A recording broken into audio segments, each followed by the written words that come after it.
control the vertigo.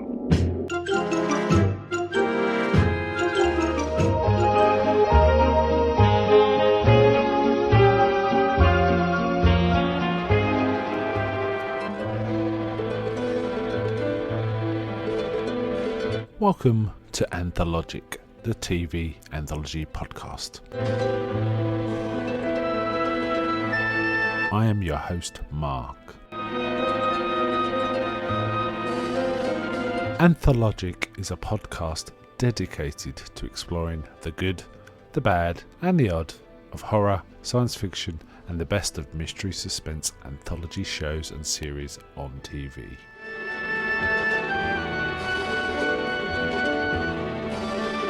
Join me as we slip through the cracks of reality to approach the extremes of experience, where we can peruse the stories and art of a sinister fairground of strange and wonderful rides. And now we go on to the show that is the focus of this particular episode.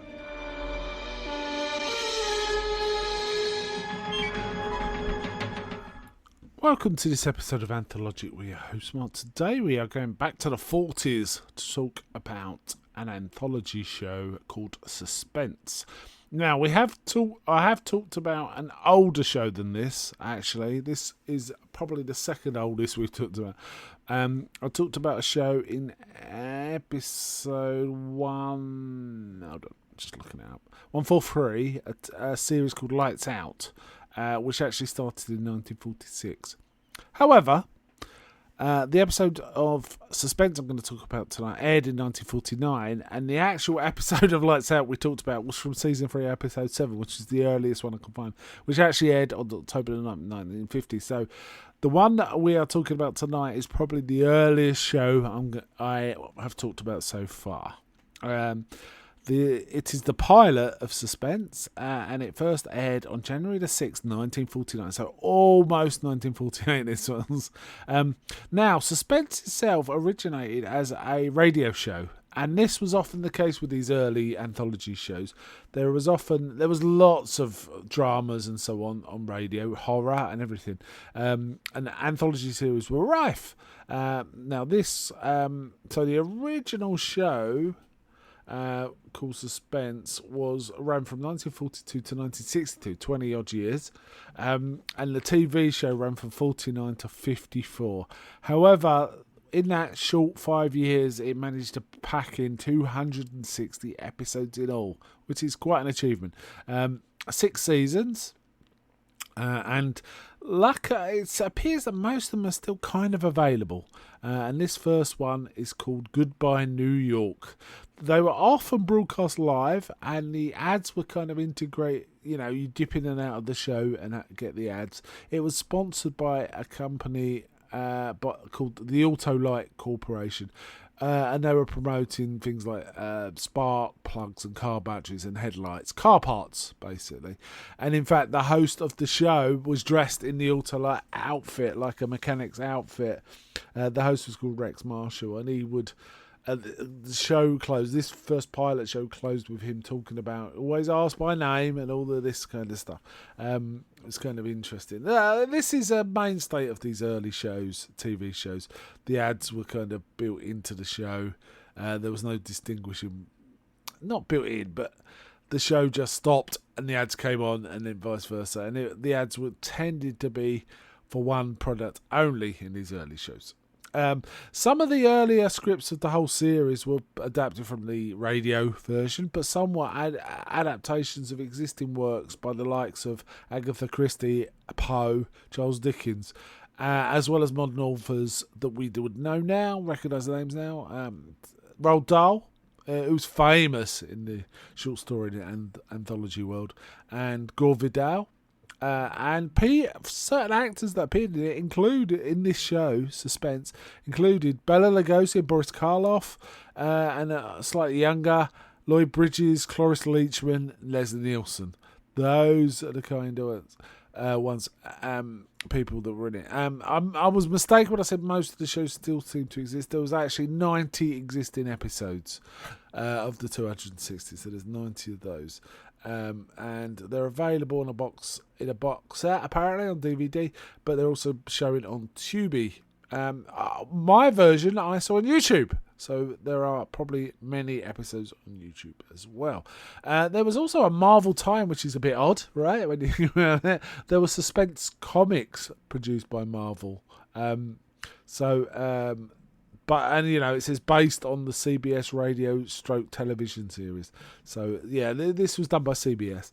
A lot of critics were a bit sniffy about how it wasn't great, and others were quite taken with it. So there was kind of mixed reviews on it. But let's get to the specific episode we're talking about tonight. It's called Goodbye New York, as I say, aired January 6, 1949. It runs slightly over 30 minutes, and it begins with a woman on a train regretting her guilt, thinking on some past event, worried that a certain man who's observing her might be know what she's done, or what has happened.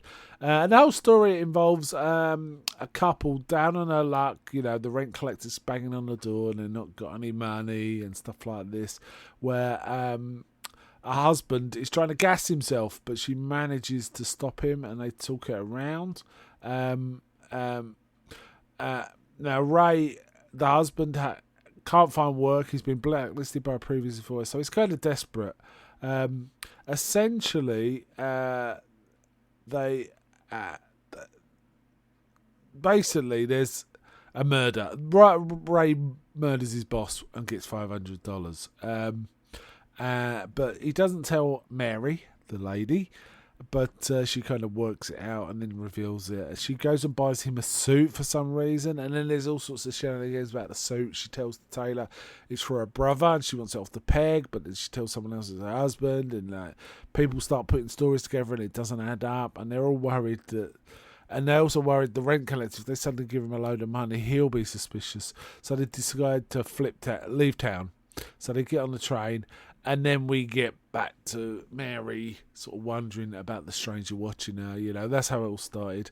And then we see it's almost like a first person's perspective on the man who's watching her.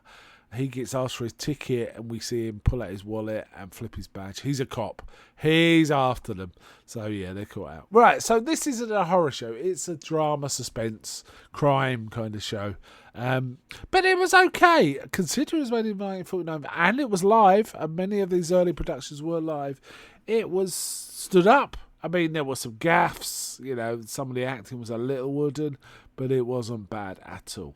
I can't say I'd recommend it, but I appreciated it for what it was. And this first season ran for 17 episodes, and as I say, there were 6 seasons in all and 260 episodes in all.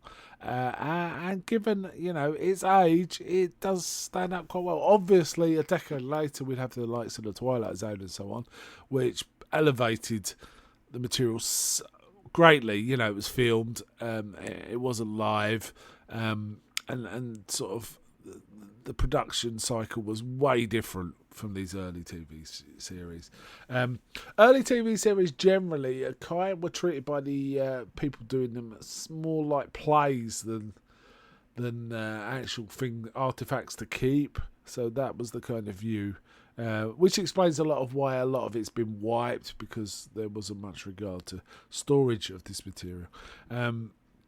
But yeah, it's okay. And as I say, you can see it on YouTube. Suspense, Goodbye New York is the episode in question. I don't have much more to say about it. It's just an interesting sort of part of Anthologic TV history. I guess it's one of the earliest. Lights Out is earlier, but it's very difficult to get shows actually dated earlier than this one that are anthology shows. So yeah, and it's showing its pedigree. Later on, the anthology for TV anthology format would break off, and things I think like Boris Karloff's Thriller. And certainly the Twilight Zone kind of helped with that kind of impetus. Though there were many others as well, and the Alfred Hitchcock Hour and Alfred Hitchcock Presents is the same sort of ballpark time, dates and influence as well. So, yeah, it was, interesting one. worth seeing if you're interested in anthology TV and its history, but not a great piece of entertainment in and of itself. Okay, at best. Okay, I'm going to wind out there. But before I go, may I ask, is anybody out there?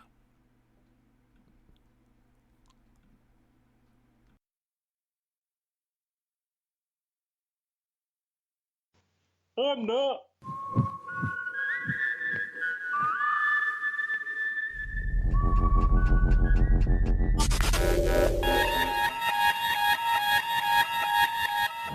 We now return control of your television set to you.